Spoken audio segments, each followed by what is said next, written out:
तो देखो बच्चों, हमारा जो यूनिट चल रहा है ये है स्ट्रक्चर ऑफ एटम। ओके, आज हम इस यूनिट में जो टॉपिक डिस्कस करने वाले हैं, और ये टॉपिक है हमारा क्या, फोटो इलेक्ट्रिक इफेक्ट। ओके, तो देखो बच्चों, इस इफेक्ट को डिस्कवर्ड करने वाला जो साइंटिस्ट था वो है हर्ट्ज। ठीक है, इसने क्या देखा कि जब active metals like as caesium, potassium, rubidium, जब इनकी सरफेस पर लाइट पड़ती है, विजिबल लाइट, तो सरफेस से इलेक्ट्रॉन इजेक्टेड होने लगते हैं, मींस इलेक्ट्रॉन निकलने लगते हैं। तो इसी को इसने क्या कहा था, फोटो इलेक्ट्रिक इफेक्ट। तो इस तरह से हम कह सकते हैं कि phenomena of ejection of electron from the surface of metal when a suitable frequency strike on, ठीक है, it is called photoelectric effect। बात क्लियर है बच्चों कि जब किसी मेटल की सरफेस पर एक सफिशिएंट एनर्जी वाली वेव पड़ती है, लाइट पड़ती है, तो सरफेस से इलेक्ट्रॉन का इजेक्शन होना ही क्या है बच्चों, फोटो इलेक्ट्रिक इफेक्ट। ओके, तो हम ये कहेंगे कि पहले तो हम इसको बता दें कि इट वाज, ठीक है, गिवन बाय एच हर्ट्ज, ठीक है, 1887। इसने क्या फाउंड किया कि he found that the electrons are ejected when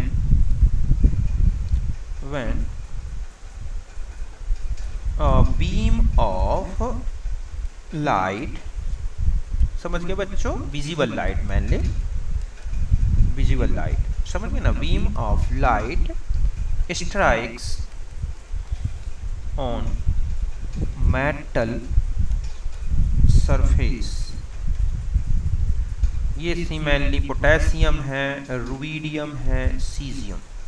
ठीक है, तो इस तरह से, तो यही इसने देखा कि यही इसका जो इफेक्ट था, फोटो इलेक्ट्रिक इफेक्ट, वो इसी फिनोमिना के बेस पर दिया कि ही फाउंड दैट, इसने क्या फाउंड कर लिया कि जब मेटल की सरफेस, जैसे कि पोटेशियम, रुबिडियम, सीजियम, जब इनकी सरफेस पर क्या स्ट्राइक करती है, light, beam of light, visible light, तो मेटल सरफेस से इलेक्ट्रॉन का इजेक्शन होना ही क्या होता है बच्चों, फोटो इलेक्ट्रिक इफेक्ट। तो इसने इस डेफिनेशन दिया कि दस, ठीक है, अगर हम इसकी डेफिनेशन दें कि फिनोमिना, ठीक है बच्चों, phenomena of ejection, phenomena of ejection of electrons from the surface of metal, अभी जो मैंने आपको बताई हैं KRBCS, ठीक है, metal, when light of suitable frequency, समझ के बच्चों, एक फिक्स फ्रिक्वेंसी की सुटेबल फ्रिक्वेंसी, या हम और कह सकते हैं एनर्जी, ठीक है, suitable frequency strikes on it, तो इसी को बोला गया, it is called photo electric effect. And ejected जो इलेक्ट्रॉन है बच्चों, ejected electrons are called photo electrons, and electricity, ठीक है बच्चों, generate in path electric circuit is called, इसको बोला गया क्या, फोटो इलेक्ट्रिसिटी। समझ गए ना कि जब किसी भी मेटल सरफेस पर, जो कि एक्टिव मेटल होते हैं बच्चों, मेनली के तीन मेटल जो मैंने आपको बताई हैं, जब इनकी सरफेस पर कोई लाइट पड़ती है सुटेबल फ्रिक्वेंसी या एनर्जी की, तो सरफेस से जो इलेक्ट्रॉन रिलीज होते हैं उनको तो बोलते हैं फोटो इलेक्ट्रॉन्स। इस इफेक्ट को बोला जाता है फोटो इलेक्ट्रिक इफेक्ट, और जो इलेक्ट्रिसिटी जनरेट हो रही है उसे बोला जाता है फोटो इलेक्ट्रिसिटी। तो देखो, अगर हम एक डायग्राम से समझें कि जो हर्ट्ज का एक्सपेरिमेंट था उसमें क्या किया था उसने, कि इस तरह से एक वैक्यूम वाली ट्यूब ली या बहुत ही लो प्रेशर वाली, और यहाँ पर एक इस तरह से प्लेट लगा दी इसने, समझ गए बच्चों। और इस प्लेट का कनेक्शन जो है एक सर्किट से कर दिया, इलेक्ट्रिक करंट, और यहाँ पर इस तरह से एक प्लेट और लगाई गई डिटेक्टर की तरह, और यहाँ पर एक एमीटर लगा दिया, ठीक है, कि ये था उसका क्या, एक एमीटर जो कि बताएगा करंट को। और फिर यहाँ पर एक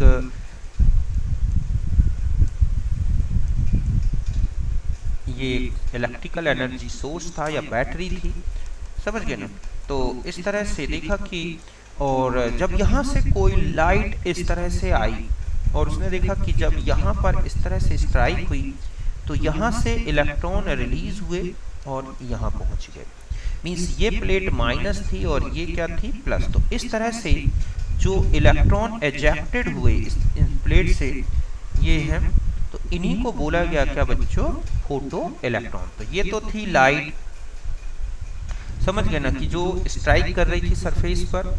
यहाँ पर ये मेटल जो है, मेटल सरफेस है ये, जो कि एक कैथोड की तरह वर्क कर रहा है। और ये क्या है बच्चों, एनोड। यहाँ पर एक एमीटर लगा हुआ था, समझ गए ना, ये है जो करंट को मेजर करता है। और ये जो है एक डिटेक्टर, जो एनोड था यही क्या था बच्चों, डिटेक्टर। तो इस तरह से ये एक डिटेक्टर लगा के, तो ये पूरा सिस्टम क्या है बच्चों, फोटो इलेक्ट्रिक सेल। इस तरह से उसने देखा कि बैटरी चार्ज होने लगी, तो ये करंट आता है जो प्रोड्यूस हो रहा है करंट इसमें, इसको ही बोला गया क्या, फोटो इलेक्ट्रिसिटी, ठीक है। तो इस तरह से सबसे पहले फोटो इलेक्ट्रिक इफेक्ट को हर्ट्ज ने एक्सप्लेन किया, पूरा एक्सपेरिमेंटल बताया। अब देखो इसमें ऑब्जर्वेशन क्या थी, ठीक है। अगर हम देखें कि एक्सपेरिमेंटल ऑब्जर्वेशन, कि इसमें क्या क्या ऑब्जर्वेशन दिखे, ठीक है। तो पहला जैसे है ऑब्जर्वेशन में देखा गया, ठीक है, कि नो टाइम, समझ गए बच्चों, no time lag between the strike, ठीक है, strikes of light and ejection of electron. समझ गए ना, कि ये था कि जैसे ही आप देखते हैं कि अगर हम जमीन में एक पत्थर मार, तो जैसे ही पत्थर पड़ता है एकदम से धूल उठ जाती है या मिट्टी उठ जाती है। तो बिल्कुल सेम यही था कि लाइट टकराई और इलेक्ट्रॉन इजेक्टेड हुए, इन दोनों के बीच में कोई टाइम लैग नहीं होता, कोई बीच में कोई टाइम का बीच में डिफरेंस नहीं आता कि पहले लाइट टकरा गई थोड़ी देर बाद इलेक्ट्रॉन इजेक्टेड हो रहे हैं, ऐसा नहीं था। समझ गए बच्चों, कि इट वाज सीन दैट, अगर हम ये कहें कि seen that as soon as the light of suitable, ठीक है बच्चों, frequency strikes and ठीक है, strike the metal, ये था, ठीक है, strike the metal, the electrons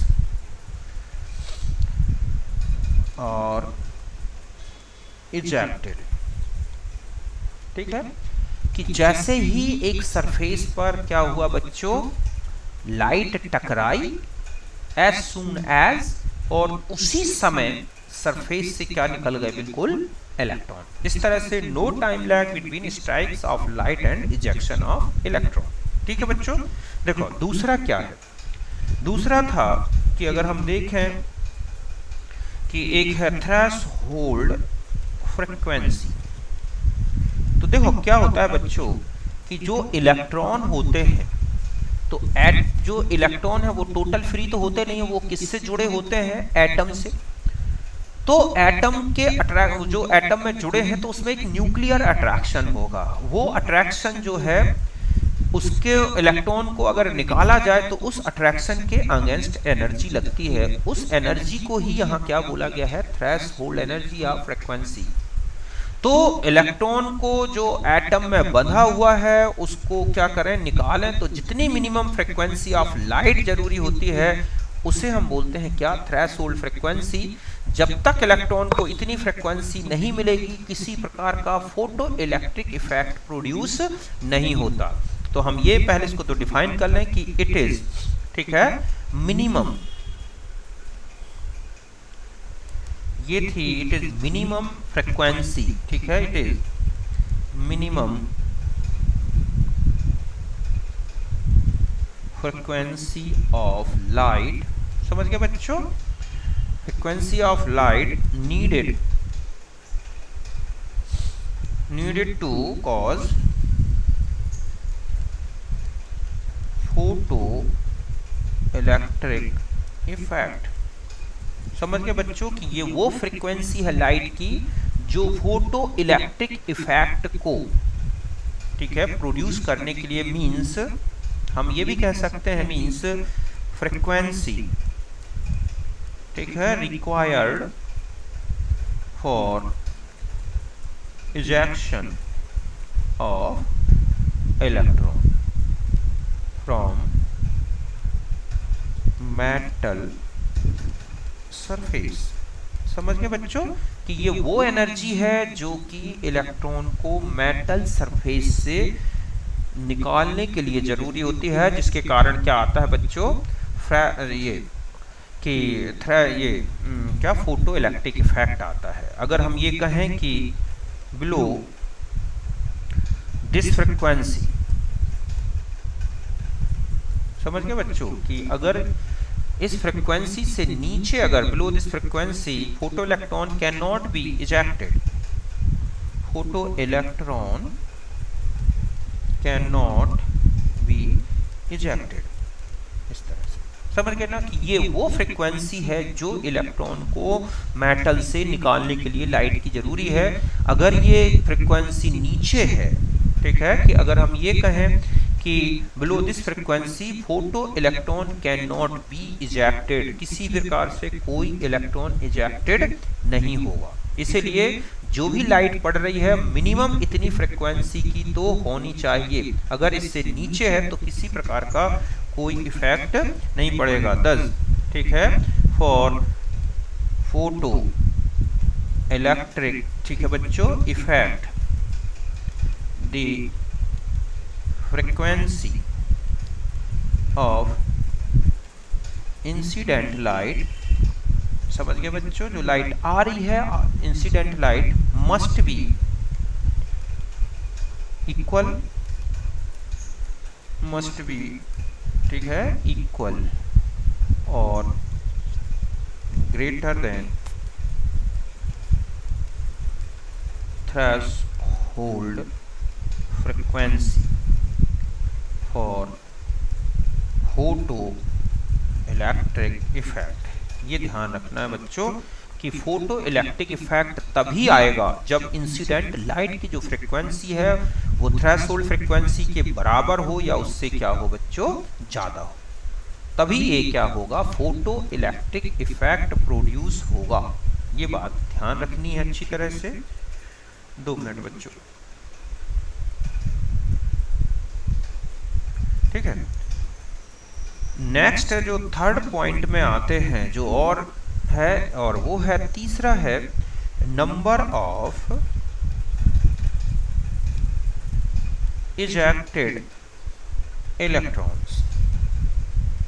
समझ गए बच्चों कि नंबर ऑफ इजेक्टेड इलेक्ट्रॉन। तो ध्यान रखें कि जो नंबर ऑफ इजेक्टेड इलेक्ट्रॉन होते हैं ना बच्चों, वो होते हैं directly proportional to the intensity of, ठीक है, इंसिडेंट लाइट। जितनी ज़्यादा इंटेंसिटी की लाइट आएगी उतने ही ज़्यादा इलेक्ट्रॉन इजेक्टेड होंगे, चाहे उनकी एनर्जी कम हो, ठीक है। लेकिन इलेक्ट्रॉन को ज़्यादा से ज़्यादा इजेक्टेड करना है तो हमें इंटेंसिटी, तो हम ये कह सकते हैं कि द नंबर, ठीक है बच्चों, the number of ejected electrons, जो इलेक्ट्रॉन्स होते हैं, ठीक है, is proportional to the intensity, समझ गए बच्चों, इंटेंसिटी ऑफ लाइट, कि जितनी ज्यादा इंटेंसिव लाइट, इंटेंसिटी तो आप समझते हो ना, ब्राइटनेस, ठीक है, मींस अगर हम ये कहें कि मींस लो, ठीक है, इंटेंसिटी, अगर यहां पर लो इंटेंसिटी बीम, अगर बीम ऑफ हाई, ठीक है, energy photon will easily eject less electrons, ठीक है। अगर एनर्जी ज्यादा है लेकिन इंटेंसिटी कम है बच्चों, समझ गए ना, कि लो इंटेंसिटी की अगर लाइट पड़ रही है, भले उसमें एनर्जी ज्यादा हो, तो ध्यान रखें कि इलेक्ट्रॉन ज्यादा निकलेंगे, तो सॉरी, हाई एनर्जी फोटोन तो इलेक्ट्रॉन इजी निकलेंगे लेकिन कम निकलेंगे, ये ध्यान रखना है, ठीक है। इलेक्ट्रॉन फ्रॉम मेटल सरफेस, ये है बात, ध्यान रखें अच्छे से, मेटल सरफेस। बट अगर हम ये कहें कि बट अगर हाई एनर्जी, ठीक है, high intensity, sorry, intensity beam अगर यहां टकराती है, विल eject more electrons, ठीक है, तो फ्रॉम मेटल सरफेस, ये कि अगर आप फ्रीक्वेंसी की बात करें कि जो इलेक्ट्रॉन इजेक्टेड होते हैं, मैं एक ग्राफ से भी बता दूं मैं कि यहां पर अगर हम देखें, अच्छा एक चीज और, पहले मैं एक पॉइंट और बता दूं, फिर हम एक साथ ग्राफ देखते हैं, ठीक है, कि नंबर ऑफ इलेक्ट्रॉन किस पे डिपेंड करते हैं, स्ट्राइक में, बट ठीक है, एक बात और ध्यान रखना है कि but number of electrons ejected, ठीक है बच्चों, ये जो होते हैं do not depend upon frequency,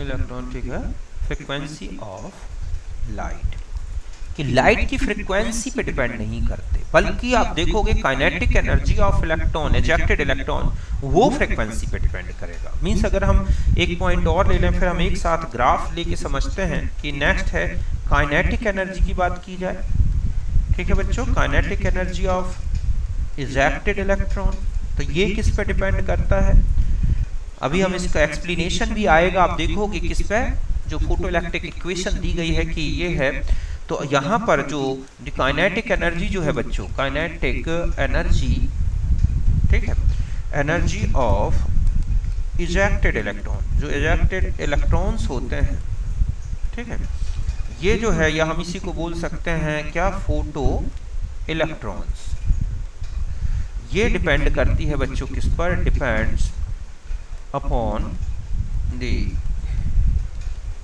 frequency of light, कि जितनी ज्यादा फ्रीक्वेंसी की लाइट, क्योंकि देखो अभी आप ग्राफिकली और एक इसका इक्वेशन में देखोगे कि जो इक्वेशन ये कहता है कि एक थ्रेशोल्ड एनर्जी तो फिक्स है हर एक मेटल की, तो आप जो स्ट्राइक कर रही है लाइट, उसकी टोटल एनर्जी का एक पार्ट तो किस में चेंज हो जाएगा बच्चों, इसके थ्रेशोल्ड एनर्जी में, मींस इलेक्ट्रॉन को इजेक्टेड करने में, बाकी एनर्जी जो बचेगी वो लाइट को ठीक है वो करेगी, काइनेटिक एनर्जी प्रोवाइड कराएगी। तो हम जितनी ज्यादा फ्रीक्वेंसी की लाइट डालेंगे उतने ज्यादा इलेक्ट्रॉन क्या होंगे बच्चों, इजेक्टेड, और उतने ही जो इलेक्ट्रॉन निकलेंगे उतने ही ज्यादा हाई काइनेटिक एनर्जी के होंगे। क्यों? क्योंकि कोई भी रेडिएशन डाल लो, एक fix amount of energy threshold में यूज होगी, बाकी तो किस में चेंज होगी, काइनेटिक एनर्जी में। तो अगर हम एक ग्राफिकली देखें कि यहाँ पर इस तरह से कि यहाँ नंबर ऑफ इजेक्टेड इलेक्ट्रॉन लें, यहाँ पर हम कि नंबर ऑफ इजेक्टेड, ठीक है, इलेक्ट्रॉन्स, ये ले लिया हमने। और यहाँ पर हम ले रहे हैं फ्रीक्वेंसी, ठीक है। तो आप देखोगे कि एक फ्रीक्वेंसी का एक पार्ट तो इलेक्ट्रॉन को इजेक्ट करने में लग जाएगा, और फिर बाकी चाहे कितनी भी फ्रीक्वेंसी बढ़ाओगे नंबर ऑफ इलेक्ट्रॉन्स नहीं बढ़ेंगे। लेकिन अगर हम यहाँ पर नंबर ऑफ इजेक्टेड इलेक्ट्रॉन देख रहे हैं तो यहाँ पर लोअर फ्रीक्वेंसी या इंटेंसिटी की लाइट लें, ठीक है, ऑफ लाइट, और यहाँ पर जो है, ठीक है, हायर इंटेंसिटी, यहाँ लाइट ली गई इस तरह से, हायर इंटेंसिटी लाइट। तो अब आप देखो कि यहाँ पर फ्रीक्वेंसी, ठीक है, हायर इंटेंसिटी लाइट, ठीक है। तो यहाँ देख रहे हैं आप कि यहाँ जो ये पार्ट है बच्चों, ये तो किसके लिए जरूरत है एनर्जी की, एनर्जी, ठीक है, एनर्जी ऑफ थ्रेशोल्ड, मतलब इलेक्ट्रॉन को जो बांधे हुए हैं इलेक्ट्रॉन उतनी तो चाहिए। फिर आप देख रहे हैं कि एक एनर्जी के बाद जितनी ज्यादा इंटेंसिव लाइट है उसमें आप देख रहे हैं कि नंबर ऑफ इलेक्ट्रॉन्स ज्यादा इजेक्टेड हो रहे हैं। लो इंटेंसिटी की लाइट है तो उसमें इलेक्ट्रॉन कम इजेक्टेड हो रहे हैं। फिर लगातार फ्रीक्वेंसी भी बढ़ाते रहे, फिर आप देख रहे हैं कि इलेक्ट्रॉन, नंबर ऑफ इलेक्ट्रॉन नहीं बढ़ रहे हैं, वो तो वही बने हुए हैं। तो इस तरह से ये ग्राफ ये बताता है कि यहाँ पर जो नंबर ऑफ इलेक्ट्रॉन है, समझ गए, नंबर ऑफ इलेक्ट्रॉन ये किसके डायरेक्टली प्रोपोर्शनल दिख रहे हैं बच्चों, इंटेंसिटी के, सिटी ऑफ लाइट। अगर हम यहाँ फ्रीक्वेंसी कांस्टेंट देखें, ठीक है, तो इस तरह से ये एक तो यही पॉइंट काम का है। और दूसरा देखो, अगर हम एक ग्राफ ऐसा लें कि यहाँ पर हम इंटेंसिटी ले लें, ठीक है, इंटेंसिटी ऑफ लाइट, और यहाँ पर क्या कांस्टेंट है, फ्रीक्वेंसी ऑफ लाइट जो है कांस्टेंट कर दे, ठीक है। और यहाँ पर ली जाए kinetic energy of ejected electron, ठीक है। तो देखो क्या ग्राफ आएगा, kinetic energy of ejected electrons, ठीक है। तो आप देखोगे कि ये ग्राफ ऐसा दिख रहा है कि किसी भी प्रकार से काइनेटिक एनर्जी नहीं बढ़ रही है, आप इंटेंसिटी बढ़ा रहे हैं, क्योंकि intensity directly proportional to the number of photons in light. तो फोटॉन्स, एक फोटोन एक इलेक्ट्रॉन रिलीज कर रहा है, तो जितने ज्यादा इंटेंसिटी वाले फोटॉन्स जाके स्ट्राइक करेंगे उतने ज्यादा इलेक्ट्रॉन निकलेंगे, लेकिन उनकी काइनेटिक एनर्जी में कोई चेंज नहीं आएगा। बाकी अगर हम देखें कि काइनेटिक एनर्जी का ग्राफ, कि यहाँ पर एक और ले लें, ये है, अभी इसको ग्राफ का मैथमेटिकल रिलेशन ही बता दूंगा कि यहाँ पर हम लें काइनेटिक एनर्जी ऑफ, ठीक है बच्चों, इजेक्टेड इलेक्ट्रॉन्स, ठीक है। तो आप देखोगे कि ग्राफ यूं आएगा, ये जो पार्ट यहाँ पर हम क्या ले रहे हैं, फ्रीक्वेंसी ऑफ लाइट, ठीक है। तो यहां से यहां तक की जो ये फ्रीक्वेंसी है, ये है थ्रेशोल्ड फ्रीक्वेंसी बच्चों, ठीक है। ये क्या है बच्चों, थ्रेशोल्ड फ्रीक्वेंसी। अभी हम इसको अलग से देखेंगे। और फिर देख रहे हैं आप कि जो काइनेटिक एनर्जी है वो लगातार फ्रीक्वेंसी के साथ बढ़ती जा रही है। तो यहां पर हम ये कहें कि जो kinetic energy of ejected electron है बच्चों, ठीक है, इलेक्ट्रॉन, ये किसके डायरेक्टली प्रोपोर्शनल दिख रही है, ejected electron directly proportional to the frequency of light. यहां पर इंटेंसिटी को क्या किया गया है, इंटेंसिटी कांस्टेंट रखी जाए, तो कि एक पर्टिकुलर इंटेंसिटी की लाइट पड़ रही है और फिर उसके बाद हम क्या बढ़ाएं, फ्रीक्वेंसी बढ़ाते जाएं लाइट की, तो आप देखोगे कि ये ग्राफ इस तरह का आता है। तो ये जो पार्ट फ्रीक्वेंसी का ये लग रहा है यहां से लेके यहां तक का, ये किसको शो कर रहा है कि इतनी एनर्जी तो एब्जॉर्ब होगी, जो कि किस में यूज हो गई, इलेक्ट्रॉन को रिमूव करने के बाद। उसके बाद जो एनर्जी बची वही निकल के क्या आई बच्चों, बाहर आई। तो इस तरह से ये तीन अलग अलग ग्राफ दिख रहे हैं कि अगर इंटेंसिटी को हम इस तरह से देख रहे हैं कि लो इंटेंसिटी हाई इंटेंसिटी में तो नंबर ऑफ इजेक्टेड इलेक्ट्रॉन बढ़ रहे हैं, अगर यहाँ पर फ्रिक्वेंसी को कांस्टेंट करके देखा जाए। यहाँ पर देख रहे हैं कि kinetic energy of ejected electron जो है वो आपको इंटेंसिटी ऑफ लाइट के साथ चेंज नहीं हो रही है, और यहाँ अगर हम फ्रिक्वेंसी और लाइट के बीच का ग्राफ देखें तो हमें इस तरह का ग्राफ दिखेगा। ठीक है, फिर हम आ जाते हैं बच्चों एक explanation of photo electric effect. समझ गए ना, किसका एक्सप्लेनेशन?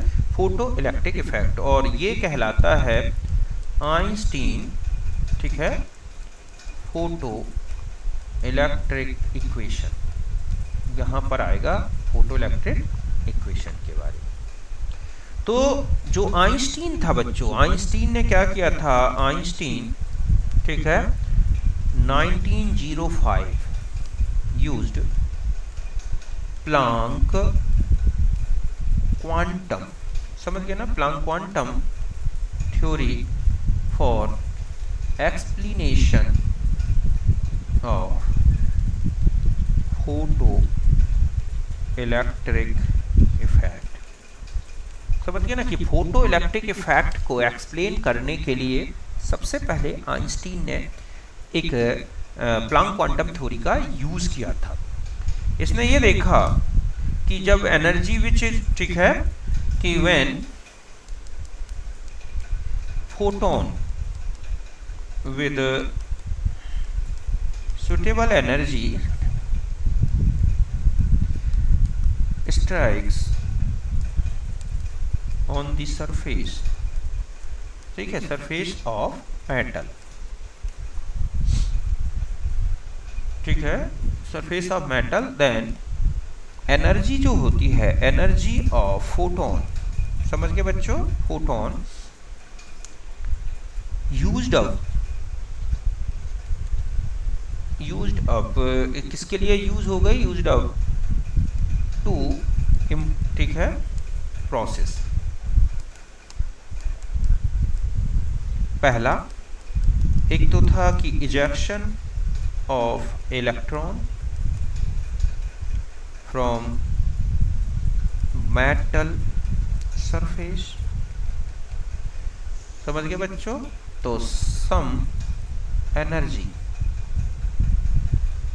यूज्ड फॉर, ठीक है, used for ejection of electron which is called threshold energy, ठीक है। ये था कि पहला पार्ट तो किस में यूज हो गया बच्चों? इलेक्ट्रॉन को मेटल सरफेस से रिमूव करने में, या इसी को बोला जाता है वर्क फंक्शन, ठीक है, एंड करस्पॉन्डिंग फ्रीक्वेंसी, ठीक है, ये कहलाती है, इज कॉल्ड थ्रेशोल्ड फ्रीक्वेंसी। समझ गए बच्चों कि एक तो जो लाइट पड़ रही थी सरफेस में, उसका कुछ पार्ट किसके लिए यूज हो गया? इलेक्ट्रॉन को मेटल सरफेस से इजेक्ट करने में। तो वो एनर्जी जो यूज हुई उसे बोलते हैं थ्रेशोल्ड एनर्जी या वर्क फंक्शन, और इसके करस्पॉन्डिंग जो फ्रीक्वेंसी लगी लाइट की उसे बोलते हैं थ्रेशोल्ड फ्रीक्वेंसी। और दूसरा पार्ट जो था बच्चों कि जो बाकी एनर्जी बची, ठीक है, इलेक्ट्रॉन को इजेक्ट करने में, कि रिमेनिंग एनर्जी, ठीक है, जो बच गई मतलब, ठीक है, remaining energy of photon used, ठीक है, यूज्ड फॉर,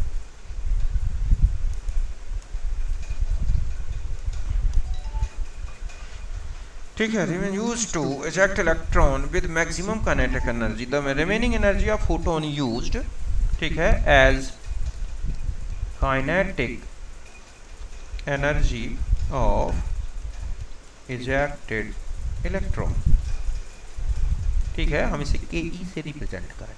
कि जब मेटल सरफेस, मतलब हम यहाँ पर इस तरह से समझें कि ये है मेटल सरफेस, ठीक है बच्चों, यहाँ पर ये आ रहा है फोटोन और यहाँ पर आके टकराया, ये था इलेक्ट्रॉन, यहाँ से निकल के ये इलेक्ट्रॉन बाहर आ गया, तो यहाँ पर ये एनर्जी थी, ये क्या है बच्चों, इंसिडेंट, ठीक है, फोटोन। यहाँ पर ये इलेक्ट्रॉन, ये जो है ये कहलाएगा इजेक्टेड इलेक्ट्रॉन, ठीक है, और ये इसकी काइनेटिक एनर्जी में चेंज हो गया। तो यहाँ जो एनर्जी लगी ये थी एच न्यू, मतलब इलेक्ट्रॉन को यहाँ से निकालने के लिए। तो दो पार्ट में बच गई एनर्जी कि एच न्यू, मतलब ये यहाँ हम ये कहें कि एनर्जी ऑफ फोटोन, समझ गए बच्चों, मीन्स एच न्यू। तो किस किस पार्ट में बच गई, threshold energy means h nu naught plus, ठीक है, kinetic energy of ejected electron. तो h nu is equal to हम ये लिखेंगे h nu naught plus kinetic energy, या हम और आगे बढ़ा दें तो काइनेटिक एनर्जी, ठीक है, is equal to h nu minus h nu naught. इस तरह से, या हम इसको और बढ़ा सकते हैं कि K E is equal to h nu minus nu naught, या K E is equal to h c 1 upon lambda, ठीक है, और 1 अपॉन लैम्डा नॉट। तो एक ये इक्वेशन भी है, यहाँ पर हो गई, ये है ठीक है, इसको तो बोल रहे हैं क्या हम, थ्रेशोल्ड फ्रीक्वेंसी, ठीक है बच्चों, और न्यू जो है ये है फ्रीक्वेंसी ऑफ इंसिडेंट लाइट, ठीक है।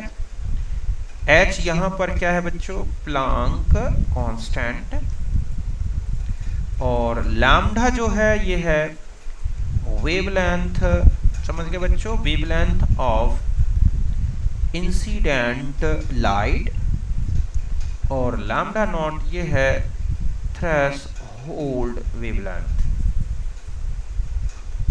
समझ गए कुल मिला के। और इसी को बोला जाता है आइंस्टीन फोटो इलेक्ट्रिक इक्वेशन, समझ गए बच्चों, ये है, या ऊपर का जो इक्वेशन है इन सब को हम क्या बोलते हैं, आइंस्टीन फोटो इलेक्ट्रिक इक्वेशन। तो यही था इसका एक्सप्लेनेशन कि जो लाइट पड़ रही है इंसिडेंट लाइट, उस फोटोन की टोटल एनर्जी का दो पार्ट में चेंज आ गया। यहाँ पर एक होता है वर्क फंक्शन, निकालना होता है वर्क फंक्शन मीन्स W, तो इसको निकालते हैं एच न्यू नॉट से बच्चों, मतलब है थ्रेशोल्ड एनर्जी के करस्पॉन्डिंग जो वर्क हो रहा है वही क्या है, वर्क फंक्शन। तो इससे हम निकाल सकते हैं वर्क फंक्शन। तो ये था फोटो इलेक्ट्रिक इफेक्ट। अगर हम इसका इक्वेशन का ग्राफ देखें बच्चों कि काइनेटिक एनर्जी इक्वल टू, आपने देखा ये है H nu minus h nu naught, ठीक है, या हम और ले लें यहाँ पर kinetic energy H nu not minus, sorry यहाँ प्लस एच न्यू, या के ई इक्वल टू, आपने देखा कि ये हो गया एक प्रकार का work function plus H nu, ठीक है। तो यहाँ पे अगर आप देखें कि ये है y, ठीक है बच्चों, और ये तो हो गया c प्लस एम एक्स। तो यहाँ जो ग्राफ बनेगा वो कैसा आएगा, देखो, तो यहाँ पर अगर हम ग्राफ में देखें कि यहाँ पर हम लें काइनेटिक एनर्जी और यहाँ पर लेते हैं हम इंसिडेंट लाइट की फ्रीक्वेंसी, तो आप देखोगे कि इसका जो इंटरसेप्ट है वो निगेटिव दिखेगा, मतलब यहाँ से यहाँ की तरफ जाएगा। तो ये जो वैल्यू आएगी थीटा मीन्स tan थीटा, ये तो किसके इक्वल है, h।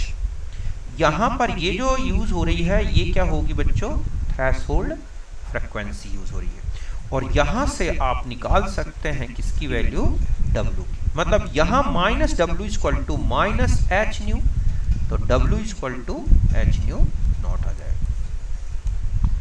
तो इस तरह से यहाँ से वर्क फंक्शन दिखाई दे रहा है आपको इंटरसेप्ट से। तो ये जो पार्ट दिख रहा है ये क्या है, इंटरसेप्ट, तो जो नेगेटिव है। तो इस तरह से यहाँ पर हमारे पास वर्क फंक्शन कैलकुलेट कर सकते हैं। तो ये पता चल रहा है कि कुछ एनर्जी तो इलेक्ट्रॉन को इजेक्टेड करने में यूज हो गई, ठीक है, तो ये थ्रेशोल्ड फ्रीक्वेंसी है, और बाकी एनर्जी काइनेटिक एनर्जी में लगातार बदलती जा रही है फ्रीक्वेंसी की।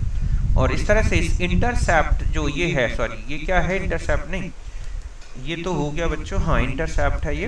तो इस तरह से आपने इंटरसेप्ट से क्या निकाल लिया, वर्क फंक्शन। तो ये कहलाता है इसका ग्राफ। यहां तक बात समझ गए। अब मैं एक दो क्वेश्चन बता देता हूं इंपॉर्टेंट से, बाकी तो आप खुद ही कर लोगे, मैं समझता हूं जरूरत नहीं है ज्यादा लंबा चौड़ा बताने की, ठीक है। जैसे ये क्वेश्चन है हमारे पास कि व्हाट इज, पहला क्वेश्चन है कि व्हाट इज द